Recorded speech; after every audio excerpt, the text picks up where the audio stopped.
I'm out shopping and women I don't even know come up to me and say, "Who does your hair? I love your hair."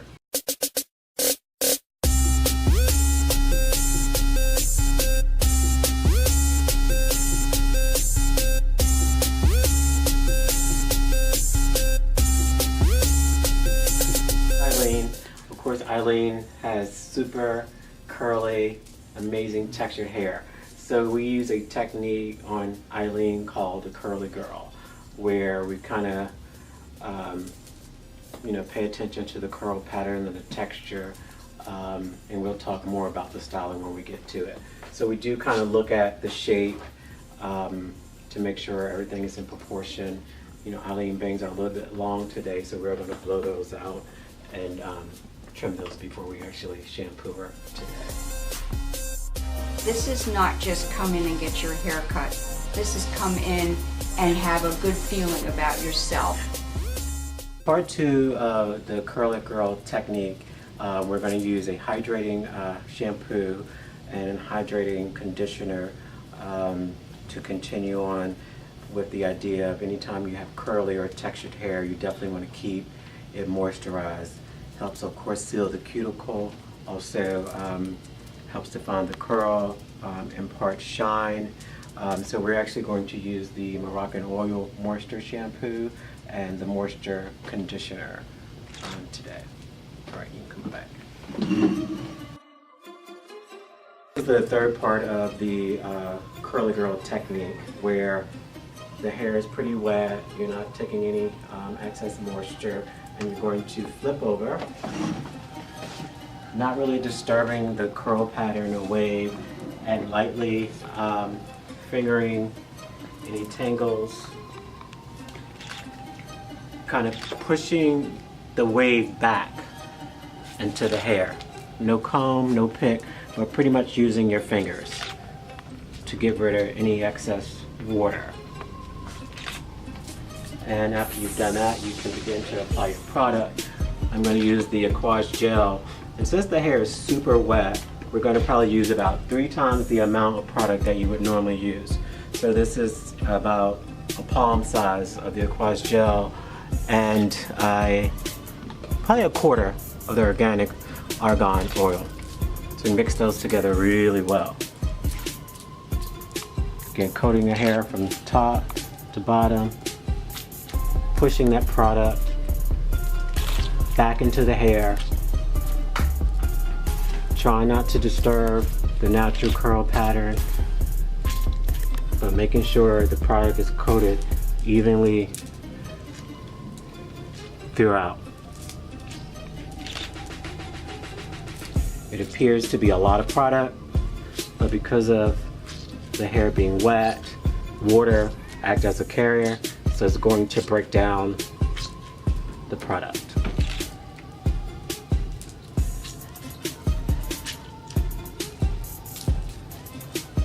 So I see some parts that are still kind of,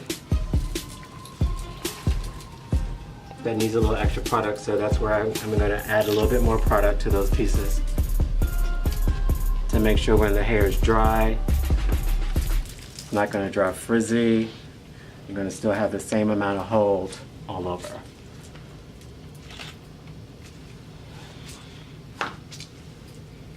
And that looks good. So the final step of this shampoo phase is I'm using paper towels to absorb the excess water and products, but you can use a cotton t-shirt, a chamois.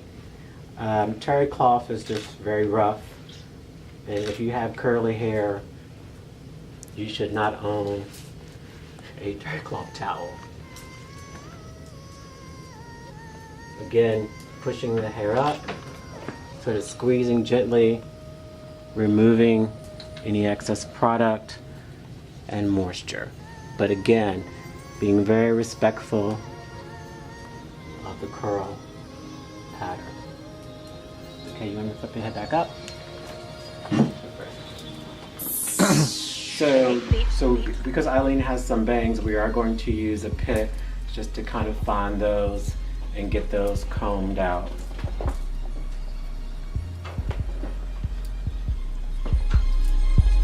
But pretty much you want to use your hand for the rest of the shaping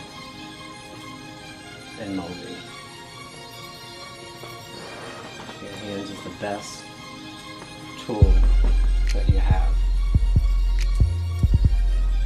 And also because Eileen tends to be a little bit flatter on the top, we're actually going to use a few clips to give us some extra lift on this very top area.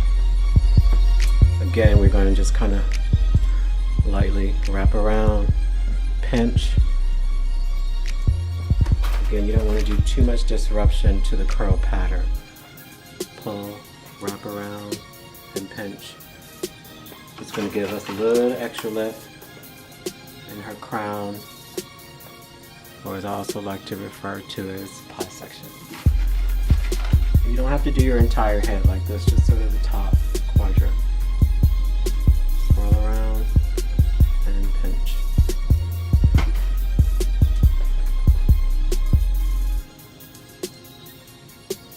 This is a great technique if you have a little bit of wave and you want it more curl, but since Eileen has so much great curl, we don't really need to do this all over.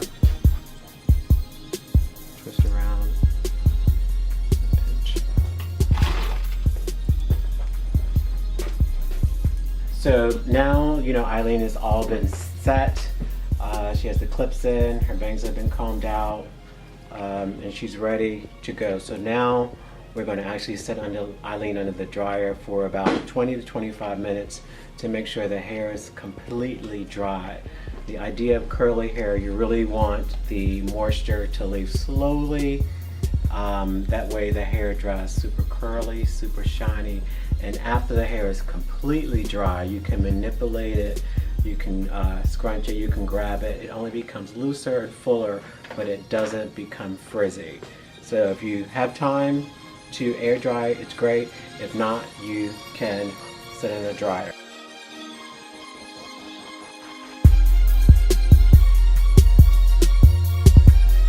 Okay, so Eileen has been under the dryer for 15 to 20 minutes. She is completely dry, which is, one of the things that you want to definitely pay attention to when you're dealing with curly hair.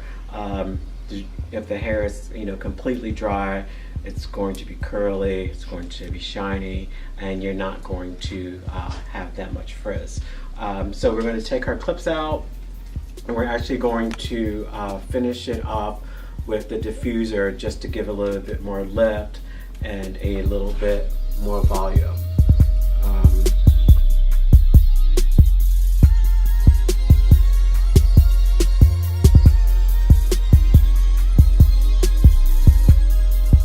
You can see now I'm just going underneath Eileen's hair to kind of loosen up the product, but I've been sort of manipulating this for about 5 minutes, and you can see the hair is just becoming fuller and looser without any frizz. So that's the key of letting the hair become completely dry before you start manipulating. So now she's just becoming fuller, the same shade that she was when we put her under the dryer. But again, you want to be respectful of the curl, kind of pushing the curl into place. You don't want to rake, nor do you want to comb. You kind of really want to use your hands, which is the best tool.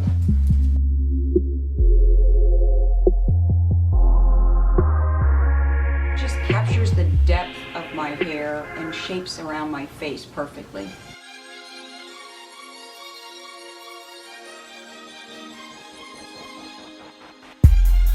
So this is the final product of the Curly Girl. As you can see, Eileen has some great volume, some great texture, some great sheen. She really doesn't have any frizz, no frizz. That's with the Aquage Defining Gel and the Moroccan Derma Organic Argan Oil.